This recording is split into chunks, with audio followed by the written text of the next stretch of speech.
शासकीय प्रयास आवासीय विद्यालय में कक्षा 9वीं प्रवेश हेतु चयन परीक्षा 2019 का ये मॉडल आंसर हम लेकर के आ गए हैं।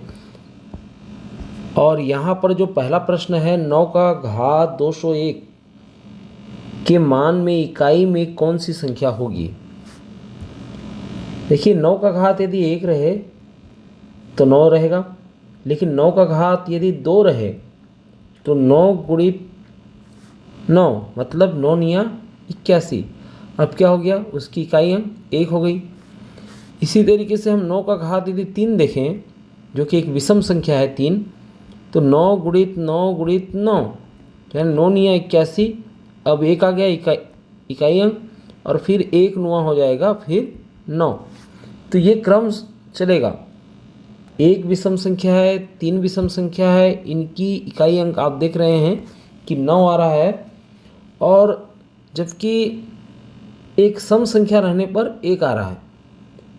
तो यहाँ पर हम देख रहे हैं कि 9 का घात 201 है, तो 9 का घात 201 के मान में इकाई में कौन सी संख्या होगी, इकाई में हो जाएगी आपका 9। निम्न में से कौन सी संख्या पूर्ण वर्ग नहीं है। पूर्ण वर्ग नहीं है की बात आ रही है। यदि संख्या की इकाई में 1 0 4 5 6 और 9 यदि रहे तो वो संख्या पूर्ण वर्ग संख्या होती है। लेकिन यहाँ पर हम देख रहे हैं द ऑप्शन 1282 में इकाई अंक में 2 है, इसलिए ये पूर्ण वर्ग संख्या नहीं है। दो भिन्नों का योग 7/8 है। यदि उनमें से एक भिन्न 1/4 है तो दूसरा भिन्न होगा। यदि एक भिन्न 1/4 है और दूसरा भिन्न अज्ञात राशि है, उसको 1 से मान लें, तो बराबर कितना हो जाएगा, दोनों को जोड़ने पर 1/4 धन 1 से बराबर 7/8। नेक्स्ट स्टेप में 1 से बराबर 1/4 का पक्षांतर कर देंगे हम 7/8 तरफ, तो ये ऋण 1/4 हो जाएगा। 8 और 4 का लघुत्तम निकालें तो 8 आएगा, और 8 से हम 8 को पहाड़ा पढ़ें तो एक बार में जा रहा है, तो इस 1 का गुणा हम 7 के साथ कर दें तो 1 7 7 हो जाएगा, ऋण का ऋण। 4 का पहाड़ा पढ़ें, 8 2 बार में कट रहा है, 4 दूनी 8, उस 2 का गुणा हम 1 के साथ करेंगे तो 1 दूनी 2। फिर हम देख रहे हैं कि 7 ऋण 2 यानी हो जाएगा 5 बटे नीचे में है 8, तो ये ब ऑप्शन इसका राइट उत्तर होगा। एक स्कूल के विद्यार्थियों की संख्या 5/8 छात्र हैं। यदि उस स्कूल में 270 छात्राएं हैं तो छात्रों की संख्या बताइए। यहाँ पर 5/8 छात्र माना गया है, तो सीधा सीधा इसका अर्थ है ये भी है कि 3/8 छात्राएं होंगी। 8 में 5 छात्र हैं तो 8 में 3 छात्राएं हैं, और उस स्कूल में 270 छात्राएं हैं। उस स्कूल में 270 छात्राएं हैं, तो इसका मतलब ये है कि मान लो वहाँ कुल विद्यार्थी 100 हैं, तो 100 का 3/8 भाग क्या हो गई, छात्राएं हो गई, और छात्राओं का मान यहाँ पर दे दिया है 270। अगले स्टेप में हम ये कर सकते हैं कि 100 बराबर, और ये जो 3/8 है इसको हम पक्षांतर कर दें 270 तरफ, तो ये हो जाएगा 8/3। फिर उसके बाद हम 3 एकम 3, 3 निया 27 और शून्य का शून्य यहाँ पर इस तरीके से इसको कटा सकते हैं। आगे देखें हम तो 8 निया हो जाता है 72 और एक शून्य का एक शून्य। इस तरीके से देखें तो कुल छात्रों की संख्या हो गई 720। लेकिन यहाँ पर पूछा है छात्रों की संख्या, तो इसका मतलब क्या हुआ? इसका मतलब ये हुआ कि 720 का 5/8 भाग छात्र हुए। जैसा कि इसका मान दे दिया है 5/8 भाग छात्र हैं, तो हम यहाँ पर पहाड़ा पढ़ें 8 एकम 8 और हो जाएगा 8 निया 72, 9 पंछे 45 और एक शून्य का शून्य, 450 छात्र हुए। तो यहाँ पर जो ऑप्शन बनेगा वह ऑप्शन ये सही उत्तर होगा। एक बार इनको इरेज कर दें ताकि और चीज़ें समझ में आए। तो ये हो गया ब ऑप्शन 450। फिर आगे हम देखें 7623 में किस संख्या का गुणा करने पर वह पूर्ण वर्ग बन जाएगा? 7623 का हमको अभाज्य गुणनखंड निकालना पड़ेगा, और अभाज्य गुणनखंड हम जैसे निकालें तो आपको पता चलेगा कि इसकी अभाज्य गुणनखंड में आप देख पाएंगे ये गुणनखंड आ जाएगा। आप चाहे तो अभाज्य गुणनखंड निकाल सकते हैं, वैसे हमने निकाल के देखा तो 3 गुणित 3 गुणित 7 गुणित 11 गुणित 11 आता है।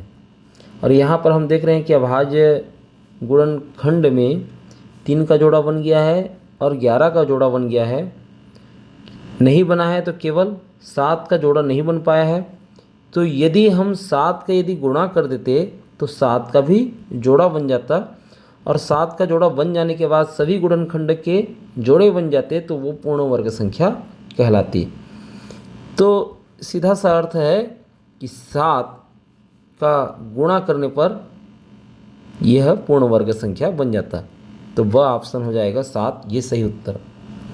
फिर आगे हम देखें 64/125 का पूरे का घात 2/3 है। इसको सरल करो। देखिए 64 किसका घन है? 64 है आपका 4 का घन। इसी तरीके से 125 5 का घन है, और इस पूरे का घात हम जैसा कि 2/3 लिख दें। अगले स्टेप में होगा क्या कि 4/5 इस पूरे का घात हो जाएगा 3 और उसके पूरे का घात हो जाएगा 2/3। तो उसके साथ उसको हम क्या कर देंगे, गुणा कर देंगे तो 3 कट जाएगा, 3 कट जाएगा, उत्तर आ जाएगा आपका 4/5 का घात 2, यानी हो जाएगा उत्तर क्या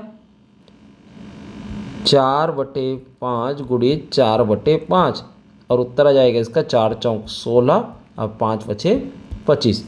तो स ऑप्शन इसका क्या होगा, सही उत्तर होगा।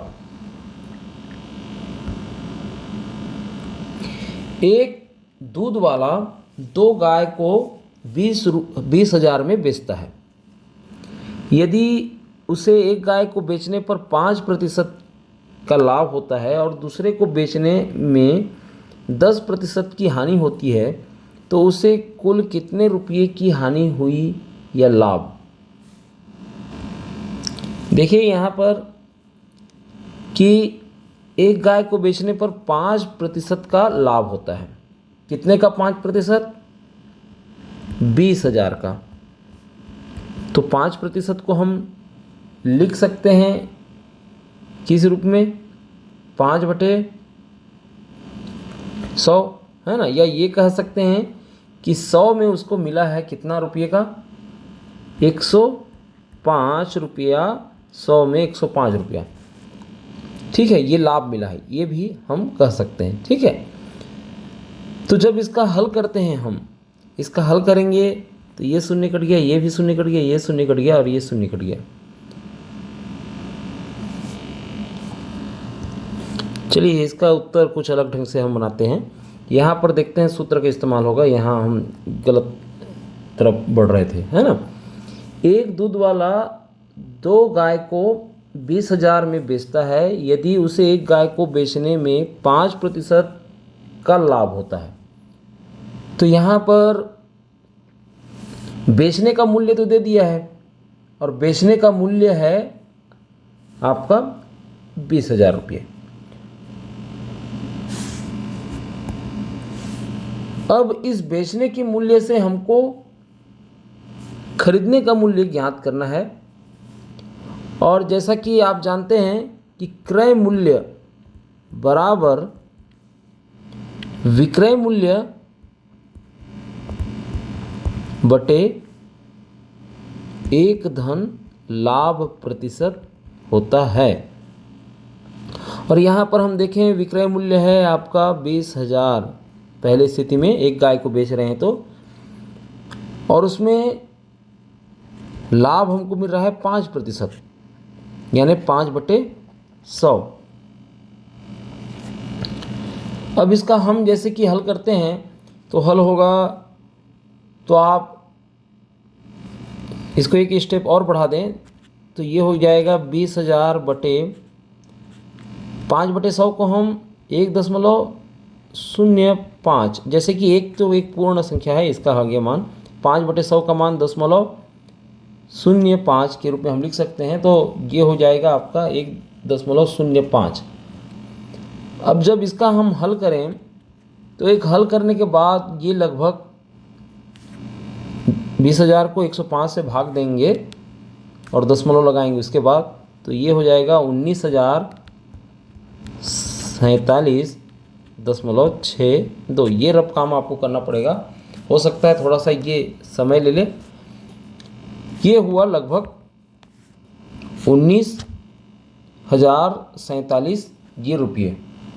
कि क्या हो गया, पहली स्थिति में एक गाय का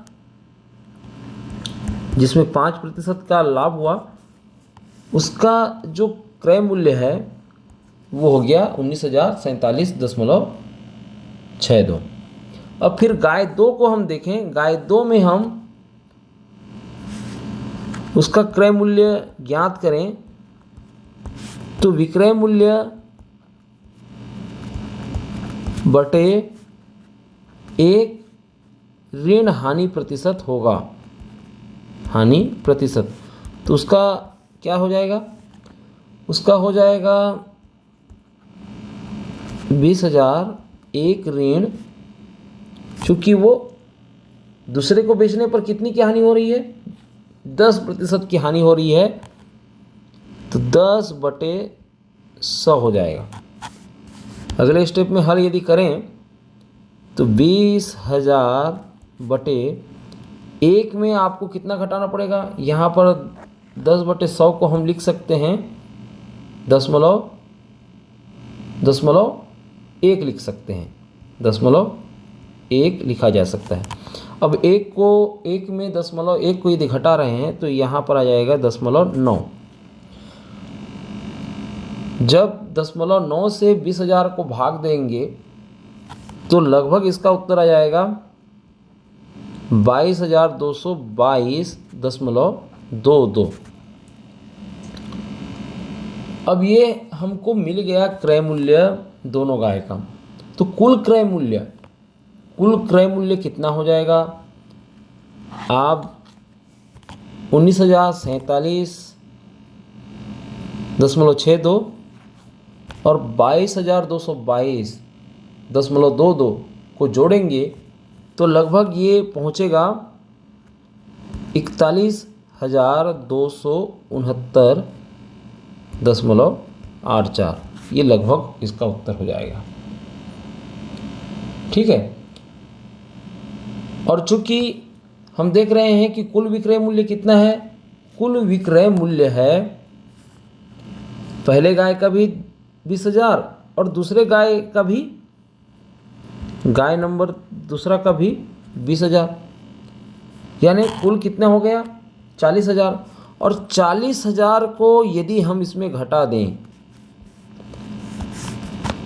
तो हमें कितना लाभ हुआ या हानि हुआ ये पता चल जाएगा। और जैसे ही हम इसको घटाते हैं ये आ जाता है 1,269.84। ये लगभग ये क्या होता है कि हानि होती है। 40,000 में खरीदा गया था, 40,000 में इसको क्या किया गया था, बेचा गया था और टोटल उसकी खरीदी थी 41,269.84, इसलिए 1,269.84 ये हानि होती है।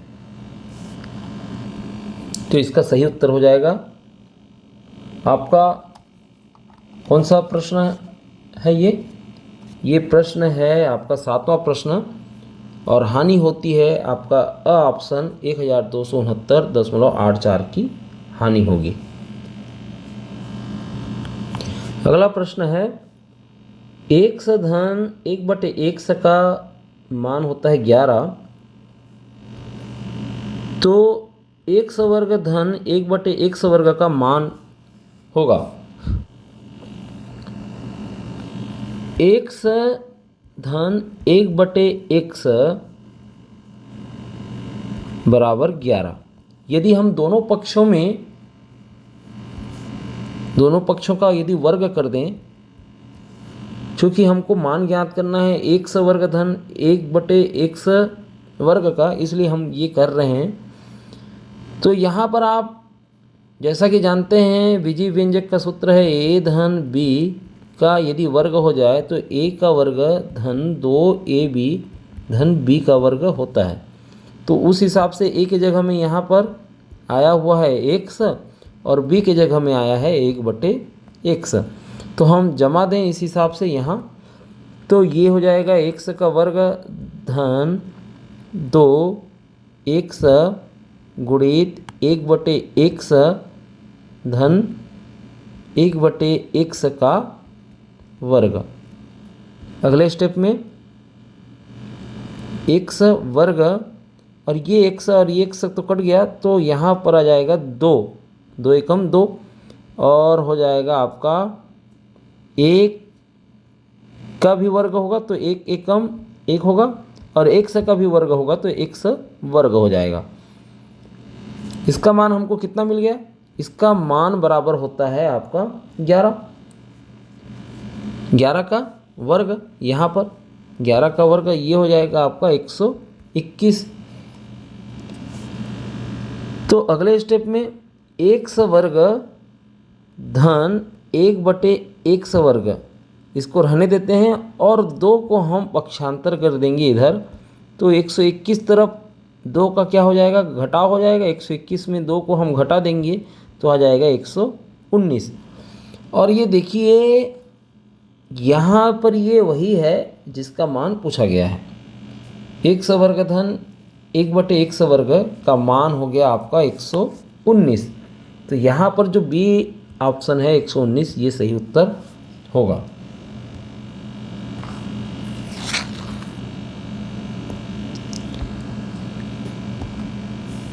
अगला प्रश्न है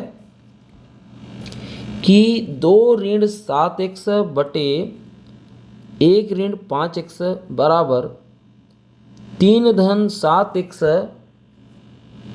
बटे 4 धन 5x में x का मान ज्ञात करो। यहाँ पर हम तिर्यक गुणा कर लेंगे कुछ इस तरीके से। 2 ऋण 7x का गुणा हम 4 धन 5x के साथ करेंगे और इसी तरीके से आगे हम 3 धन 7x का गुणा 1 ऋण 5 x के साथ हम करेंगे। जब इसका गुणा करते हैं तो क्या मान आ जाएगा? अब इसको जब गुणा करेंगे तो फिर से आप 4 का गुणा हम 2 के साथ करेंगे तो 4 दूनी हो जाएगा 8, और फिर 4 का गुणा हम 7x के साथ करें तो हो जाएगा 7 चौक 28x। ठीक उसी तरीके से 5x का गुणा 2 के साथ करें तो ये हो जाएगा धन 10x। और उस प्रकार से हम यदि 5x का गुणा 7x के साथ करें ऋण 7x के साथ तो ऋण हो जाएगा 7 पंचे 35 या 5 7 35 और x का वर्ग आ जाएगा। ठीक है, ये तो पहले पक्ष का हो गया। दूसरे पक्ष में भी इसी तरीके से कि 1 का गुणा हम 3 के साथ करेंगे तो 1 तिया 3 और हो जाएगा आपका 7x। और फिर ऋण 5x का गुणा हम 3 के साथ करें तो ये हो जाएगा आपका 5 तिया 15 ऋण 15x। और इसी प्रकार से 5x का गुणा 7x के साथ करें तो ऋण 35x वर्ग हो जाएगा। अब यहाँ पर हम देखें तो दोनों तरफ के हम ऋण 35x वर्ग को हम खारिज कर सकते हैं। ये तो हो गया पहला काम।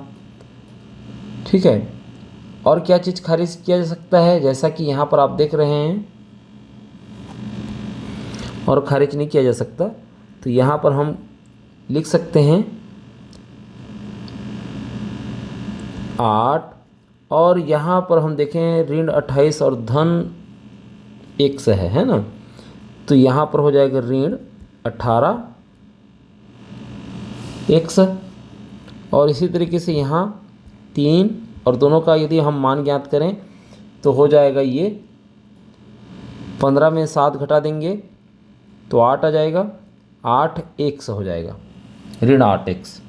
चूँकि ऋण 15 7x से ज़्यादा है ना, तो बड़ी संख्या का चिन्ह लगता है। अब फिर आगे हम देखें, इसको जब हल करें तो x वाले जितने भी पद हैं उसको एक तरफ ले जाएं और दूसरे तरफ गुणांक को ले जाएं। तो यहाँ हम ऋण 18 को इधर ले जाते हैं तो हो जाएगा, ये हो जाएगा आपका 18x ऋण 8x हो जाएगा। उसी तरीके से 3 को हम इधर ले जाएं तो ये हो जाएगा आपका 8 ऋण 3। 18x में 8x घटेगा तो इसका मान हो जाएगा 10x बराबर 8 ऋण 3 का मान हो जाएगा आपका 5। फिर नेक्स्ट स्टेप में 10 इधर पक्षांतर कर देंगे तो x बराबर हो जाएगा 5/10, जिसको सरल करके हम कर सकते हैं 5 एकम 5 5 दूनी 10, 1/2 आ गया इसका उत्तर। तो यहाँ पर अ ऑप्शन 1/2 इसका सही उत्तर होता है। अगला प्रश्न है 8 भुजीय समबहुभुज के आंतरिक कोणों का मान कितना होगा? इन भुजाओं वाले बहुभुजों के आंतरिक कोणों का योग यदि सूत्र के रूप में देखें तो n ऋण 2 गुणित 180 अंश होता है। n यहाँ पर क्या है? भुजाओं की संख्या, और यहाँ पर 8 भुजीय समबहुभुज है इसलिए 8 ऋण 2 गुणित 180, और 8 ऋण 2 कहने का मतलब है कि 6 गुणित 180 हो जाएगा। जब इसका हम गुणा करते हैं तो इसका मान आ जाएगा, यहाँ पर हम देखें तो इसका मान आ जाएगा 6 शून्य 0 और 18 छिक्का हो जाएगा 108, यानी 1080।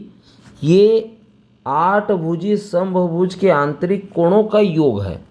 यहाँ पर पूछा है आंतरिक कोण का मान, तो चूंकि यहाँ पर आप देख रहे हैं कि 8 कोण बनेंगे 8 भुजीय समबहुभुज में, तो हम यदि 8 से इसको क्या कर दें, भाग दे दें, तो हमें आंतरिक कोण का मान ज्ञात हो जाएगा।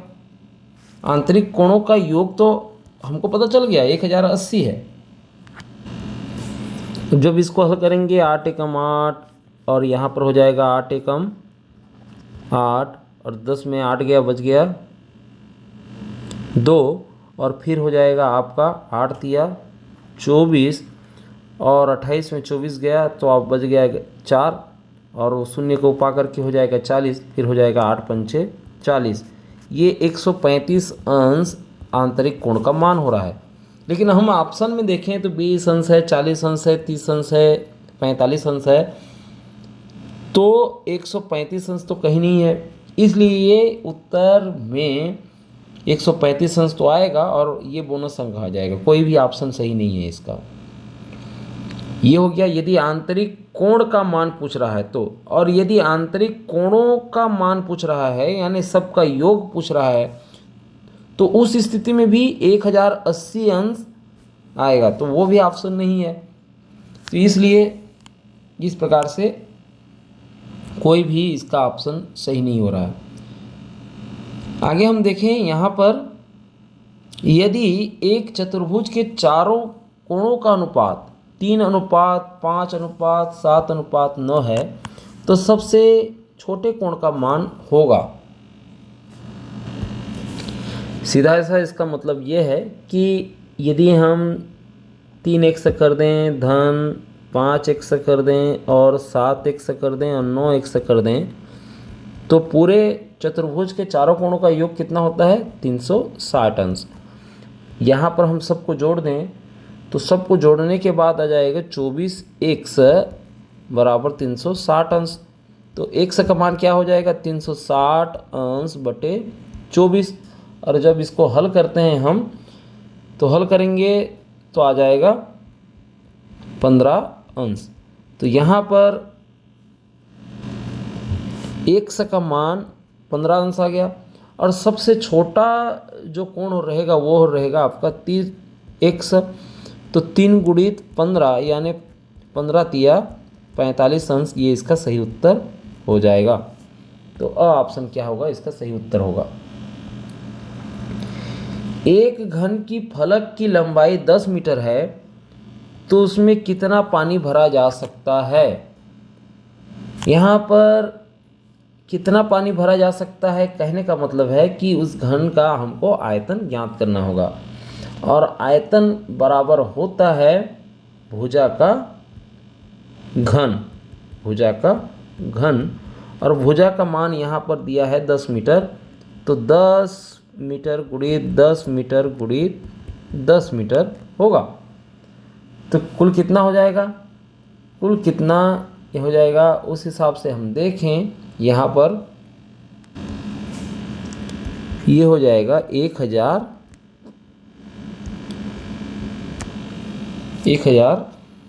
घन मीटर। और एक घन मीटर बराबर होता है, एक घन मीटर बराबर होगा 1000 लीटर।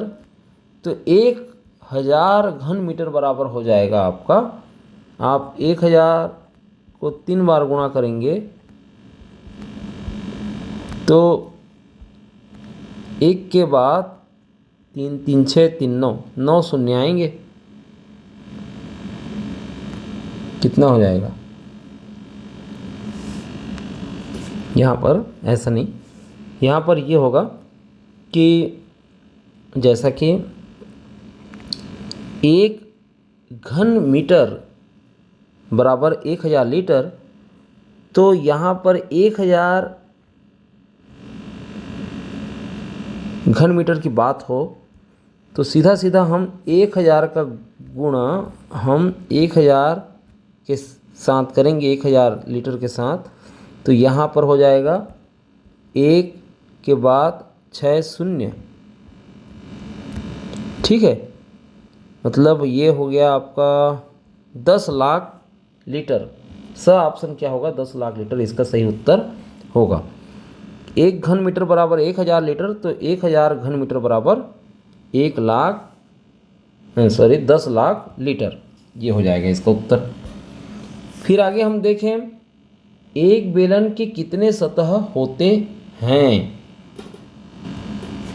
सही इसका उत्तर रहेगा 3 सतह होते हैं।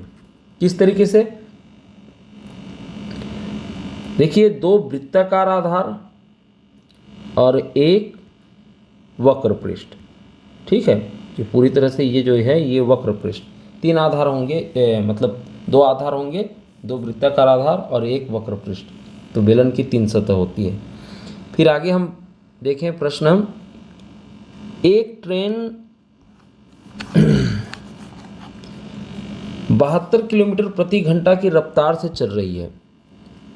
वह एक खंभे को 25 सेकेंड में पार करती है, तो ट्रेन की लंबाई कितनी होगी? यहाँ पर ऑप्शन में दिया है 100 मीटर, 200 मीटर, 300 मीटर और 500 मीटर।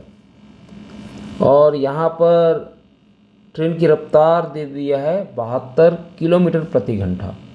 तो 72 किलोमीटर प्रति घंटा को हम सबसे पहले मीटर प्रति सेकेंड में इसको चेंज करेंगे। तो उसके लिए हमको करना क्या पड़ता है? उसके लिए हम चाहें तो 72 के साथ 5/18 का गुणा करके भी चेंज कर सकते हैं। तो हो जाएगा 18 एकम 18, 18 चौक 72, और फिर हो जाएगा 5 चौक हो जाएगा 20 मीटर प्रति सेकेंड हो गया। ठीक है, तो दूरी बराबर कितना होता है? दूरी बराबर होगा गति बटे समय। और यहाँ पर जैसा कि 20 मीटर प्रति सेकेंड ये गति है, 20 मीटर प्रति सेकेंड। और ये जो ट्रेन है इस एक खंभे को 25 सेकेंड में पार किया, तो उसकी लंबाई होगी, ट्रेन की लंबाई 25 सेकेंड में पार कर रही है। तो हम 25 सेकेंड से इसको क्या कर देंगे? भाग दे देंगे। तो ये इस प्रकार से हो जाएगा। फिर अगले स्टेप में 25 मीटर ना करके 25 सेकेंड है ये। ठीक है, अरे सॉरी, यहाँ पर ये इस तरीके से होगा, गति बराबर दूरी बटे समय होता है। तो यहाँ पर हो जाएगा दूरी बराबर गति गुणित समय होगा। ठीक है, तो गति कितना है? गति है आपका 20 मीटर प्रति सेकेंड, तो समय हो जाएगा आपका 25 सेकेंड। जब इस प्रकार से इसको हम गुणा करते हैं इन दोनों के बीच में, तो उत्तर आ जाएगा आपका, यहाँ पर ये बटे सेकेंड है और ये सेकेंड तो दोनों कट जाएंगे, और 25 दूनी हो जाएगा आपका 50, और 1 शून्य का 1 शून्य, तो ये 500 ये मीटर हो जाएगा। तो ट्रेन की लंबाई द ऑप्शन 500 मीटर ये सही होगा। आगे हम देखें, यदि एक वर्ग का कर्ण 10 सेंटीमीटर है तो उसका क्षेत्रफल होगा। देखिए, एक वर्ग का कर्ण मतलब ये जैसे कि एक वर्ग है, इसका कर्ण कितना है? 10 सेंटीमीटर है। तो सबसे पहले हमें क्षेत्रफल ज्ञात करने के लिए भुजा का मान ज्ञात करना पड़ेगा। और पाइथागोरस प्रमेय क्या कहता है? कर्ण का वर्ग बराबर लंब का वर्ग धन आधार का वर्ग। यहाँ पर लंब आधार तो भुजा ही है, तो भुजा को भुजा का वर्ग समझिए और धन भुजा का वर्ग, ये हो गया। ठीक है, तो कर्ण का वर्ग यहाँ पर 10 का वर्ग कितना हो जाएगा? 10 का वर्ग 10 इसलिए क्योंकि कर्ण बराबर 10 सेंटीमीटर, तो 10 का वर्ग यानी 100 आ गया, 100 सेंटीमीटर। और यहाँ पर हम देखें भुजा का वर्ग धन भुजा का वर्ग, इसको हम कह सकते हैं, जैसे मान लो भुजा का वर्ग धन भुजा का वर्ग है, तो 2 भुजा का वर्ग इसको लिखा जा सकता है। ठीक है, अगले स्टेप में होगा ये कि भुजा का वर्ग बराबर क्या हो जाएगा कि 2 की इसके इधर पक्षांतर कर दें तो 100 तरफ जा कर के ये बटे 2 हो जाएगा। 2 एकम 2, 2 पंचे 10 और शून्य का शून्य, 50 आ गया। किसका मान 50 आ गया? भुजा का वर्ग का मान आ गया 50। तो यहाँ पर भुजा का वर्ग किसे कहते हैं? भुजा का वर्ग वर्ग के क्षेत्रफल को भी कहते हैं। तो भुजा का क्षेत्रफल आ गया आपका 50 वर्ग सेंटीमीटर। ये इसका उत्तर हो जाएगा अ ऑप्शन, 50 सेंटीमीटर वर्ग। ठीक। अगला प्रश्न है आपका, एक वृत्त का क्षेत्रफल 154 सेंटीमीटर वर्ग है, तो उसका त्रिज्या का मान होगा। यहाँ पर जो वृत्त का क्षेत्रफल होता है वो होता है पाई आर वर्ग, और वृत्त का क्षेत्रफल यहाँ पर जैसा कि दिया है 154 वर्ग सेंटीमीटर। तो होगा ये कि आर वर्ग बराबर हो जाएगा आपका 154, और इसको पाई को यदि हम पक्षांतर कर दें तो इधर जा कर के पाई इसका भागित हो जाएगा।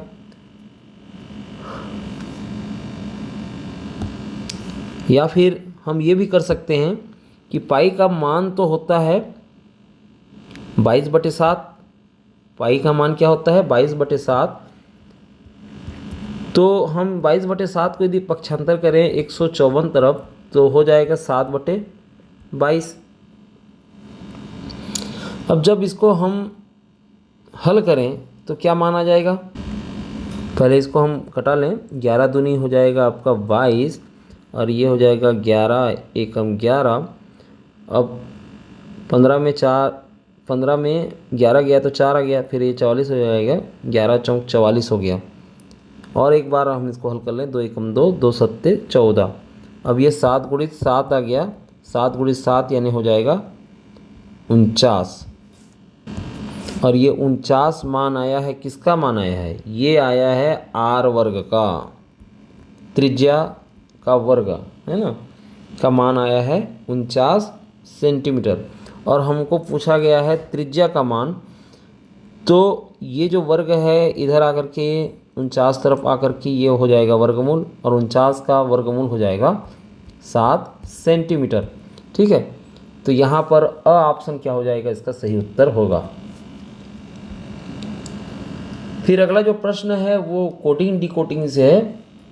तो यहाँ पर हम देखें, यदि जींस का मान 49 है और कोट का मान 39 है, तो शर्ट का मान कितना होगा? असल में हम इसको जींस नहीं पढ़ेंगे।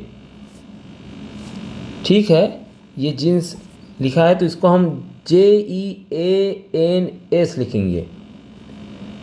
और यहाँ पर आपको जैसा ही ये प्रश्न आएगा तो आप क्या करेंगे, ABCD से लेकर के Z तक लिख लेंगे, और उसके नीचे में 1 2 3 4 इस प्रकार से करते हुए Z हो जाएगा 26। इस तरीके से उसका संख्या में मान दे देंगे। अक्षर को हम संख्या के रूप में कन्वर्ट कर लेंगे। तो जैसा कि JEANS, J का मान हो जाएगा 10, E का मान हो जाएगा 5, A का मान जैसा कि 1 है, और N का मान हो जाएगा आपका 14, और इसी तरीके से S का मान हो जाएगा 19। जब इनको आप जोड़ेंगे ना, जैसा कि यहाँ पर 19, 14, 1, 5 और 10 को जोड़ा जा रहा है। जैसे कि 10 और 5 हो गया आपका 15, और 1 और 14 हो गया 15, 15 15 30, और 19 हो गया आपका 49। तो उस प्रकार से जींस का मान 49 यहाँ पर लिखा गया है। ठीक है। और कोट का मान भी 39 इस प्रकार से लिखा गया है। तो शर्ट का मान क्या हो जाएगा? शर्ट का मान आप याद करेंगे तो एस का मान क्या आ जाएगा? एस का मान आ जाएगा 19, और फिर एच का मान होता है 8, और आई का मान हो जाएगा 9, और उसी प्रकार से आर का मान हो जाएगा 18, और फिर T20 होता है, ये हो गया 20। जब इसको हम जोड़ेंगे ना तो हमको जोड़ने के बाद पता चलेगा कि उत्तर आ रहा है आपका 74। तो यहाँ पर द ऑप्शन क्या हो जाएगा, 74 इसका उत्तर हो जाएगा। अगला हम प्रश्न देखें यहाँ पर,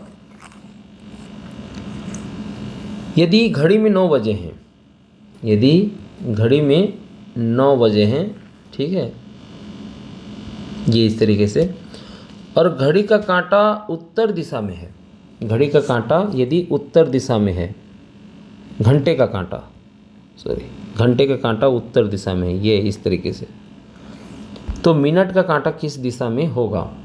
तो मिनट का कांटा हो जाएगा पूर्व दिशा में हो जाएगा। तो इसका सही उत्तर हो जाएगा, उत्तर में है ना, यदि घंटे की सुई उत्तर में है,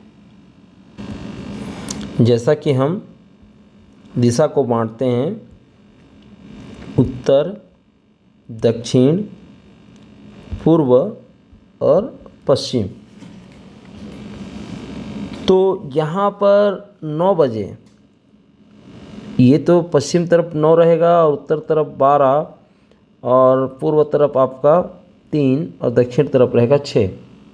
तो जब 9 बजा रहेगा तो जो हम देखें तो जो घंटे की कांटा रहेगा वो तो पश्चिम दिशा में रहेगा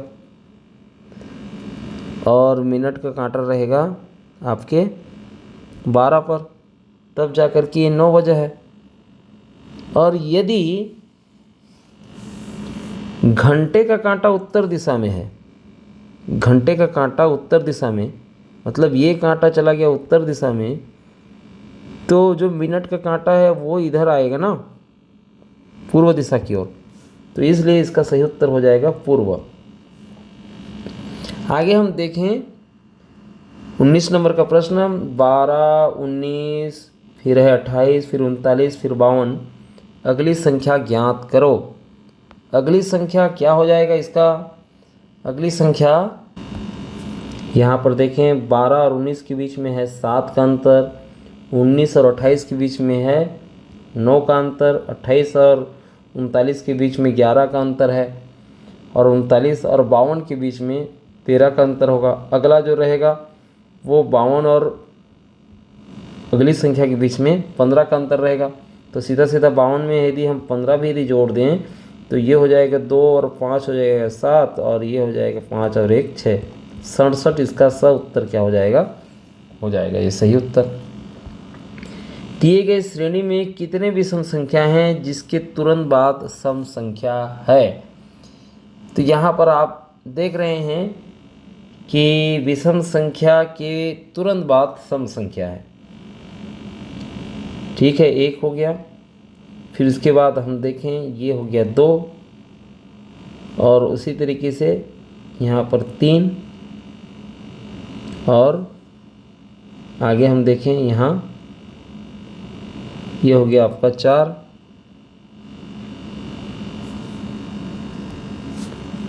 आगे हम देखें इसी प्रकार से ये हो गया 3 के बाद 2 आया है, 3 एक विषम संख्या है, फिर उसके बाद सम संख्या आ गया।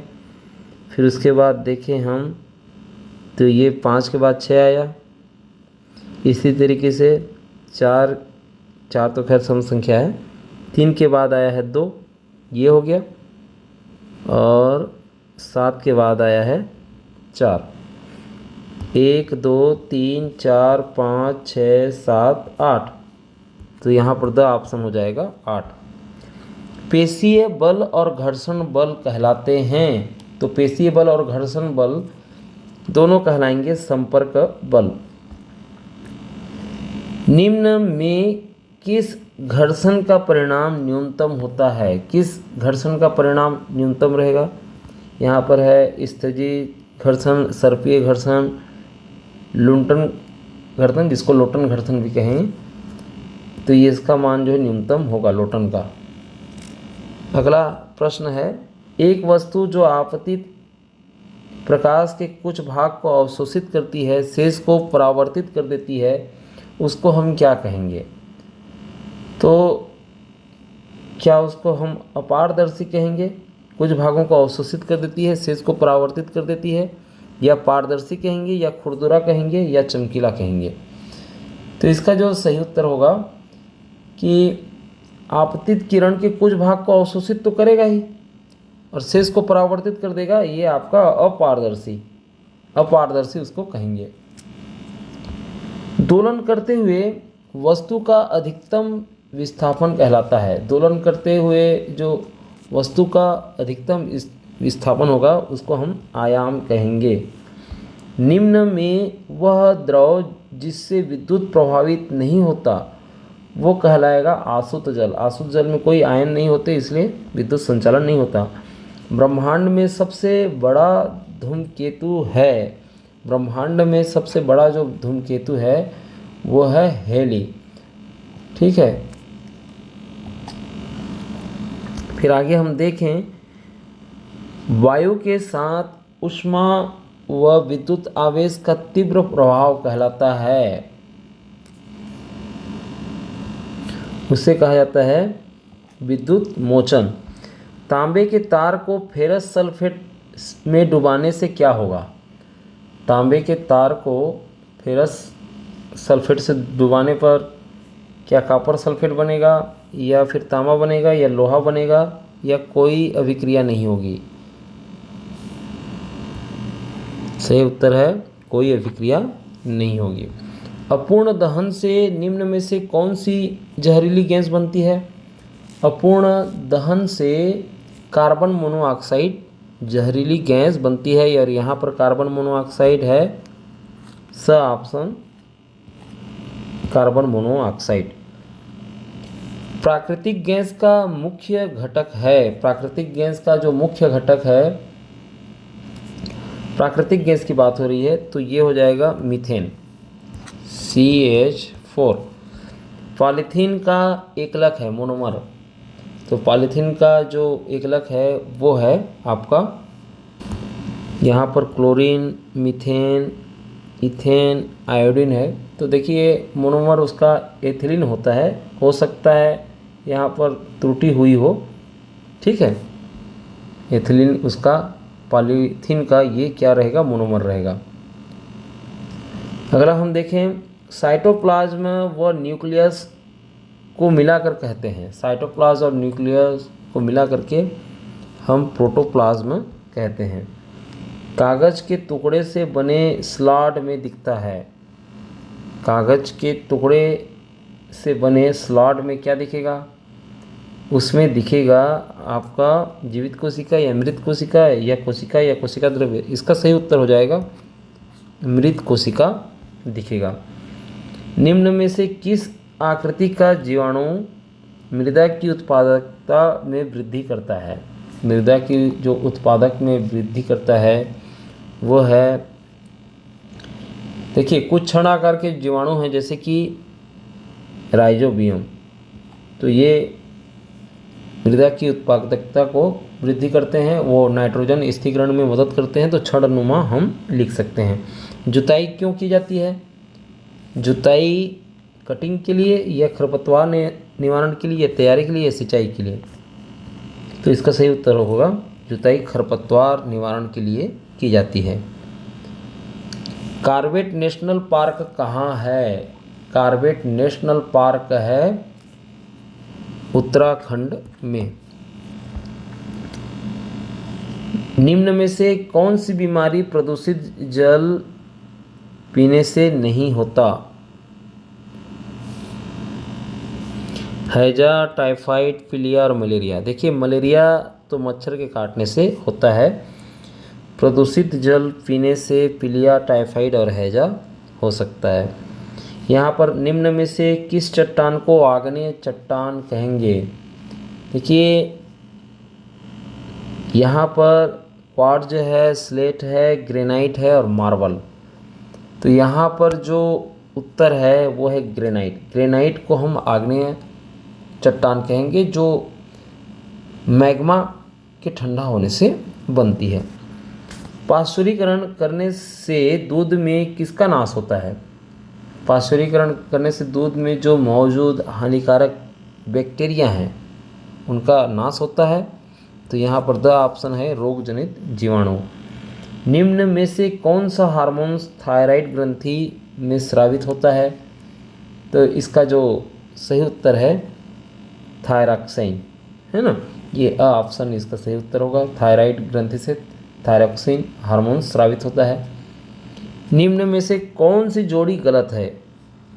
पाली एक भाषा है, काबरा पहाड़ी रायगढ़ में, महंत गुरु घासीदास संग्रहालय ये रायपुर में है, और लक्ष्मण मंदिर तो सिरपुर में है। यहाँ पर द ऑप्शन ये जोड़ी गलत है।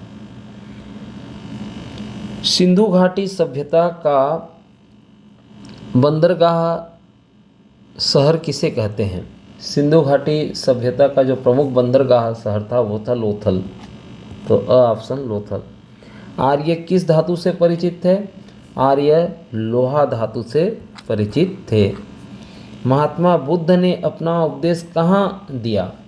महात्मा बुद्ध ने अपना पहला उपदेश वो सारनाथ में दिया था, वह ऑप्शन। दुर्ग जिले के नगपुरा गांव में 23वें तीर्थंकर का मंदिर है। 23वें, यहाँ पर स ऑप्शन होगा 23। अंकोर वाट मंदिर किस स्थान पर है? तो वह है कंबोडिया में है अंकोर वाट मंदिर। हितोपदेश की रचना किसने की? हितोपदेश की रचना नारायण पंडित ने की थी। पल्लव राजाओं की राजधानी कहाँ थी? पल्लव राजाओं की राजधानी सिरपुर में नहीं, यहाँ पर हम देखें तो सिरपुर तो नहीं है। यहाँ पल्लव राजाओं की राजधानी कांचीपुरम में थी, या थानेश्वर, या जलगांव, या कौशल में थी। तो इसका जो सही उत्तर है कांचीपुरम में थी।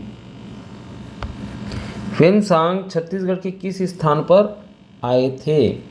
वेनसांग छत्तीसगढ़ के सिरपुर स्थान पर आए थे। किस दिनांक को समस्त पृथ्वी में दिन व रात की लंबाई एक समान होती है? तो हम देखें तो यहाँ पर 21 मार्च को भी होती है और 23 सितंबर को भी होती है। तो स हो जाएगा अ और ब दोनों। ठीक, आगे हम देखें तो कहाँ के पठार को विश्व का सबसे ऊंचा पठार कहा जाता है? तो सही इसका उत्तर हो जाएगा तिब्बत के पठार को विश्व का सबसे ऊंचा पठार कहा जाता है। निम्न में से कौन सी नदी बंगाल की खाड़ी में नहीं गिरती? बंगाल की खाड़ी में यदि नहीं गिरती है तो वह है आपका नर्मदा नदी, वो अरब सागर में गिरती है नर्मदा। वह जंगल जो खारे पानी में फैला हुआ है उसे हम क्या कहेंगे? उसे कहा जाता है उष्णकटिबंधीय या कांटेदार, या फिर मैंग्रोव या पर्वतीय। सही इसका उत्तर हो जाएगा मैंग्रोव। तवा मछली संघ किस राज्य का संगठन है? तवा मछली संघ ये मध्य प्रदेश राज्य का संगठन है। जगन्नाथ मंदिर कहाँ स्थित है? जगन्नाथ मंदिर उड़ीसा में स्थित है। दक्षिण अफ्रीका किस वर्ष लोकतांत्रिक राष्ट्र बना? दक्षिण अफ्रीका ये 1994 को ये लोकतांत्रिक राष्ट्र बना है। फिर आगे हम देखें पंचायत राज के कितने स्तर होते हैं? पंचायत राज के 3 स्तर होते हैं, ग्राम पंचायत, जनपद पंचायत और जिला पंचायत। फिर आगे हम देखें बंगाल का विभाजन कब हुआ था? बंगाल का विभाजन 1905 में हुआ था बंगाल का विभाजन। तो यहाँ पर है 1880, 1882, 1883 और 1885। तो यहाँ पर कोई भी विकल्प सही नहीं है। सही इसका उत्तर रहेगा 1905 में लॉर्ड कर्जन ने बंगाल का विभाजन किया था। भिलाई स्टील प्लांट की स्थापना किस वर्ष हुई? भिलाई स्टील प्लांट की स्थापना 1955 में हुई। द ऑप्शन इसका सही होगा। झूम कृषि में बीज बोने की विधि को कहते हैं? बीज बोने की विधि को बिखेरना कहते हैं। अब आगे जो प्रश्न है वो है इंग्लिश से। आई के बाद कौन सा ऑप्शन सही रहेगा? गो रहेगा, वेंट या गोइंग या वाज गोइंग। देखिए यहाँ पर I to my uncle's house in London last month की बात हो रही है, और लास्ट मंथ भूतकाल को दर्शाता है, पास्ट टेंस को दर्शाता है, इसलिए पास्ट टेंस में वर्ब का सेकेंड फॉर्म लगता है वेंट, तो आई वेंट होगा। फिर आगे हम देखें, he was a strong and smart. He was strong a smart है, तो यहाँ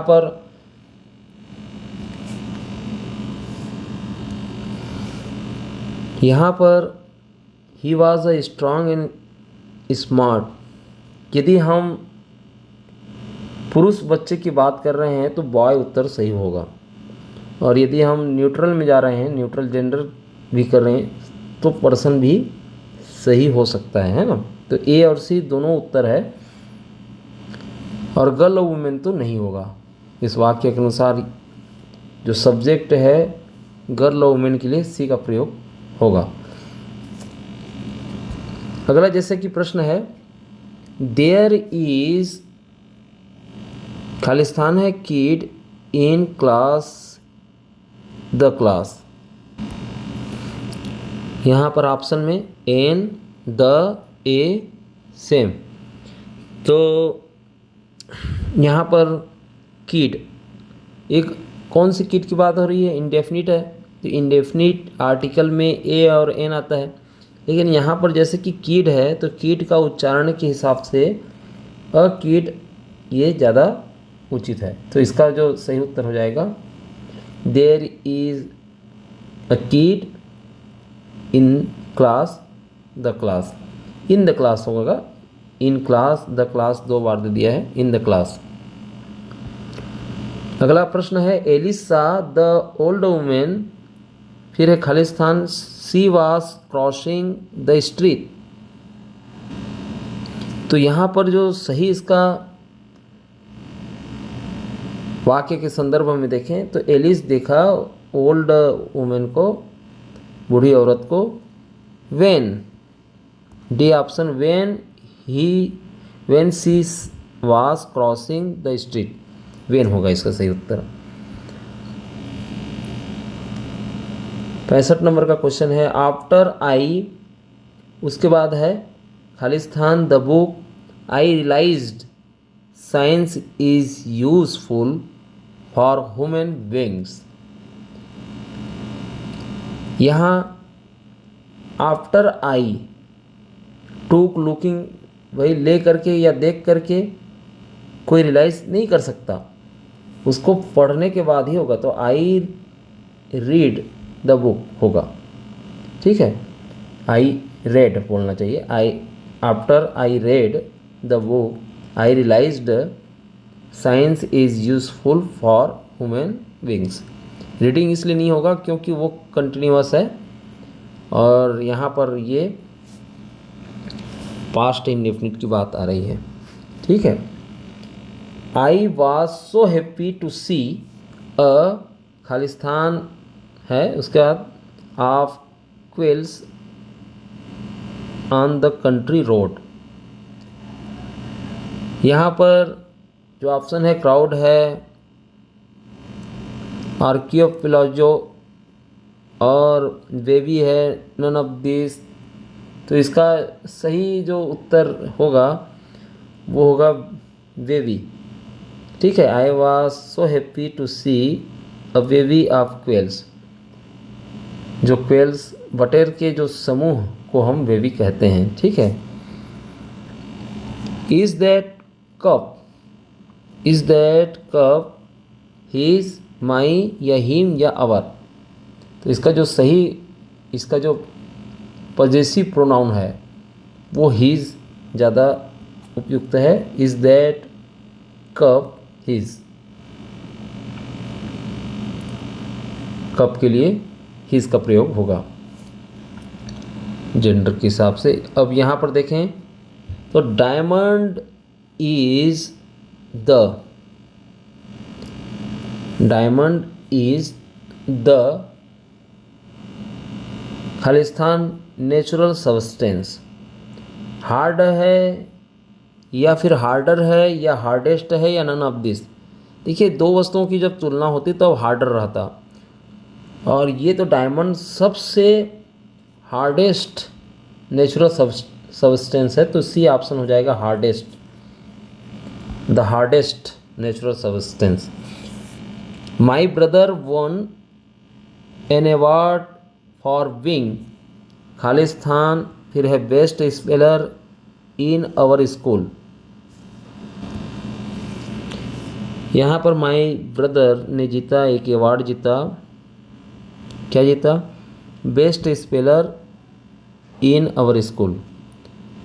तो यहाँ पर एक निश्चितता का बोध हो रहा है, बेस्ट स्पेलर आया है, इसलिए डिफाइनेट इसमें आर्टिकल होगा, तो द हो जाएगा इसका सही उत्तर, the best speller in our school. In some computers there was key which can have as many as 5 different function। यहाँ पर जो आएगा वो क्या आएगा? आइदर आएगा या ईच या एवरी या नन। तो in some computer there was key which can have as many as 5 different function. इसका सही उत्तर हो जाएगा, जो प्रत्येक कुंजियों के लिए इंडिविजुअल फंक्शन कार्य को दर्शा रहा है वो है ईच। ईच शब्द ये ज़्यादा सुटेबल है। The window are so dirty I can't see blanks them at all. तो खिड़की जो है बहुत ज़्यादा गंदा है, मैं देख नहीं सकता। थ्रो माने उसके आगे की बात हो रही है, उससे हो करके, विंडो से हो करके मैं सभी चीज़ें नहीं देख सकता, ये बात हो रही है, तो ए ऑप्शन होगा थ्रो। After month of studying hard, after month of studying hard Meeta, उसके बाद है ब्लैंक्स क्लियर्ड IAS एग्ज़ाम। तो इनिशियली या कॉन्सिक्वेंटली या देयरफॉर या फाइनली, तो इसका जो सही उत्तर होगा finally. Tom and Carol often have hated, Tom and Carol often have heated argument but they always make, खालिस्तान है उसके बाद है लेटर, तो इसका जो सही उत्तर हो जाएगा make up letter, make up letter, यहाँ पर सी ऑप्शन हो जाएगा सही। We can go out now the danger is over, hasn't, isn't या इज इट या इजंट, इजंट हर। तो यहाँ पर जो सही इसका उत्तर होगा वो होगा isn't it, isn't it, B option इसका सही होगा। क्या नहीं है ना, क्वेश्चन टैग है जो वाक्य को जोर देने के लिए इसका प्रयोग किया जाता है। अगला जो क्वेश्चन है 75 नंबर का, he will see you as soon as mister Brown. तो इसका जो सही उत्तर होगा वो होगा क्या लीव होगा या लेफ्ट होगा या विल लीव या नन ऑफ दिस। तो यहाँ पर एज सुन एज के साथ प्रेजेंट सिंपल टेंस का प्रयोग होता है एज सुन एज के साथ, तो उस हिसाब से ए ऑप्शन लीव होगा प्रयोग। द स्टूडेंट्स और उसके बाद है खालिस्तान टू सबमिट। स्टूडेंट प्लूरल हैं और प्लूरल के साथ यहाँ पर हम देखें तो आर आक्स ये सही उत्तर होगा। द स्टूडेंट्स आर आक्स to submit. Mary I have had 3 cars. फिर जिल बोलता है मेरी सेड सी और उसके बाद है खालिस्तान 3 कार्स। असल में ये पहला जो है ये रिपोर्टेड स्पीच में पास्ट परफेक्ट टेंस का प्रयोग हुआ है, आई हैव। तो रिपोर्टिंग स्पीच में क्या हो जाएगा? रिपोर्टिंग स्पीच में हो जाएगा हेड का प्रयोग होगा, हेड है ना। तो मेरी आई हैव हैड 3 कार्स, तो मेरी said that she had 3 cars. तो सी का प्रयोग यहाँ पर सी हैड ये सही उत्तर होगा। फिर आगे हम देखें choose the word is correctly spelled. Choose the word is correctly spelled, guarantee का जो है सही यहाँ पर आपको स्पेलिंग देखना है। तो यहाँ पर हम देखें बी ऑप्शन ज़्यादा सही है, बाकी में कहीं ना कहीं कुछ त्रुटियाँ हैं। यहाँ पर बी ऑप्शन क्या हो जाएगा? सही उत्तर हो जाएगा गारंटी, GUARANTEE।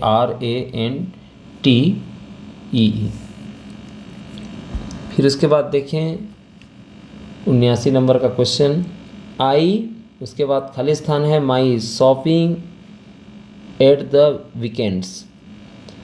तो आई हैव आई के साथ हैव लगता है, तो ये हो जाएगा सही उत्तर। Opposite of the given word crowded. Crowded का अपोजिट होगा डिजर्टेड।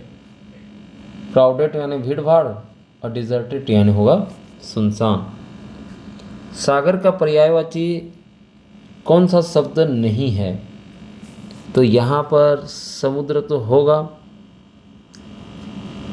पंकधी, जलधि, ये हो जाएगा, पंकधी हो जाएगा, पय भी हो सकता है, पय भी है।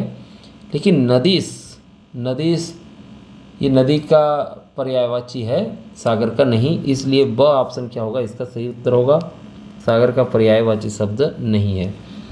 राष्ट्रगीत के रचयिता हैं, राष्ट्रगीत के जो रचयिता हैं वो हैं बंकिम चंद्र चटर्जी जी, तो बी ऑप्शन होगा बंकिम चंद्र।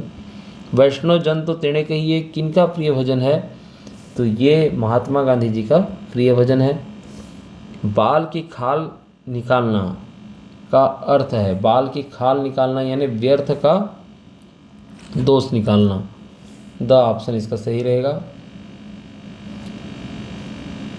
निम्न में कौन सा दीर्घ स्वर नहीं है? दीर्घ स्वर नहीं है की बात आ रही है। यहाँ पर आ भी दीर्घ स्वर है, ई भी दीर्घ स्वर है, ओ भी है, लेकिन अ जो है ह्रस्व स्वर है, तो अ इसका सही उत्तर होगा श ऑप्शन।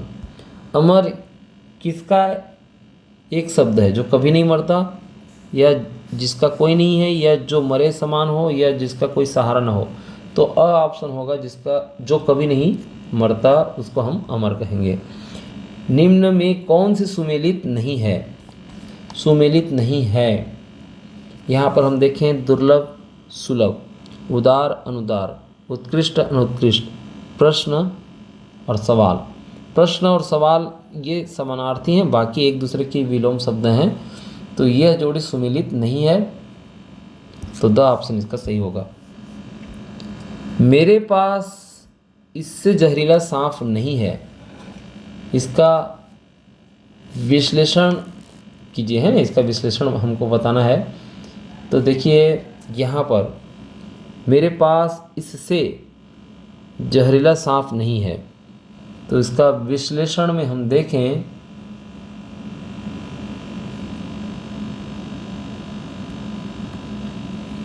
विश्लेषण हो सकता है ये विशेषण की बात हो, यदि प्रिंट मिस्टेक यदि हुआ हो विशेषण, तो यहाँ पर विशेषण जहरीला हो जाएगा, जहरीला सांप, जो कि सांप की विशेषता बता रहा है। ठीक है, पाले पोषे सकल अंग में कौन सा अलंकार है? तो प वर्ण की बार बार आवृत्ति हुई, पाले पोषे, ठीक। तो इसलिए यहाँ पर अनुप्रास अलंकार ये होगा, प वर्ण की आवृत्ति होने से। विजयी विश्व तिरंगा प्यारा झंडा ऊंचा रहे हमारा में कौन सा रस है? तो ये उत्साह का भाव आ रहा है, वीर रस होगा। निम्न में से कौन सा शब्द द्विगु समास का उदाहरण है? द्विगु समास में जो प्रारंभिक जो पद होता है, पूर्व पद, वो संख्यावाचक रहता है। तो यहाँ पर हम देखें त्रिलोक, तीन लोक, त्रि शब्द जो है संख्यावाची है, इसलिए द्विगु समास होगा त्रिलोक। पितुः इच्छा से निर्मित शब्द है, पितुर इच्छा,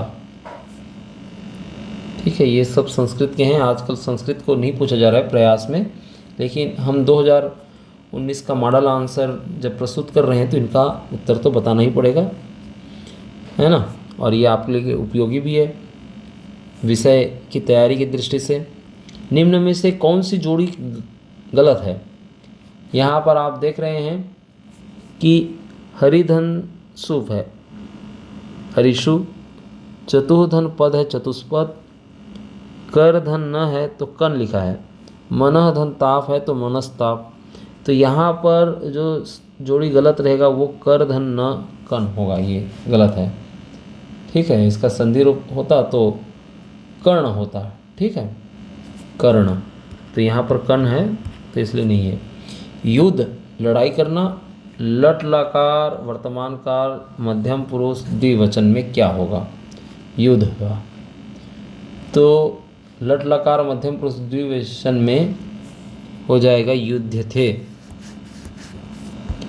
द्विषष्ठी एक वचन, द्विषष्ठी एक वचन द्योः।